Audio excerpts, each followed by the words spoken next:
Philippine Vice President Sara Duterte has denied making any threats to have the president, that's Ferdinand Marcos Jr, assassinated. She faces impeachment after 215 lawmakers endorsed a fourth impeachment complaint against her earlier this week. CNA's Buena Bernal with this report. Philippine Vice President Sara Duterte says she has started planning for a possible impeachment process a year before the filing of the first impeachment complaint late last year. She was speaking for the first time in a news conference on Friday since the House of Representatives impeached her on Wednesday. So November of 2023, there were already lawyers doing their work for the impeachment. Ms. Duterte is accused of using fake names in government papers to justify disbursing millions of dollars in public funds. She's also accused of undermining the authority of government officials and institutions in her public pronouncements. She has kept mum about the allegations against her, but indicated that poverty reduction is more important than politicking.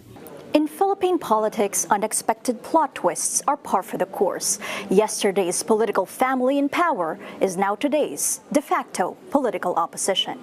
Her bitter feud with Philippine President Ferdinand Marcos Jr. is now seen as a driving force behind what her camp considers an ouster plot. Both leaders are children of former Philippine presidents. Analyst Cleve Arguelles says the political rivalry highlights existing problems in Philippine politics. He says there were obvious indications the president had mobilized Congress in this political saga. I don't think that either of them are advocating for a break from, for example, patronage-driven governance or dynastic politics, or even more transparency in how the national budget is designed and used, for example, because both their power are built on the same pillars of dynastic politics and patronage-driven governance. This fight is not about ideological differences or even policy differences, but rather really a competition between the two for political survival.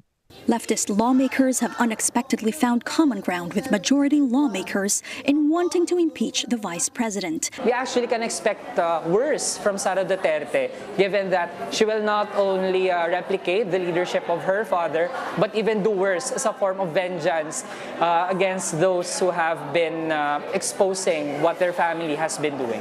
President Marcos denies any hand in the impeachment. You give me far too much credit that I can tell congressmen to do this and to do that. The leader of the Senate, the body that would try the impeachment case, says they will set aside politics. Given that it's election time, those who signed may have been blinded by that. I'm not saying that they were. But what about those who did not sign? Weren't they motivated by politics as well? It is a political process. So it's unfair to accuse only those who signed of politics and not those who did not sign. Senate President Francis Escudero asserts the body's impartiality. He says the voting public's perception of the vice president in any future political runs is not a consideration. Buena Bernal, CNA, Metro Manila.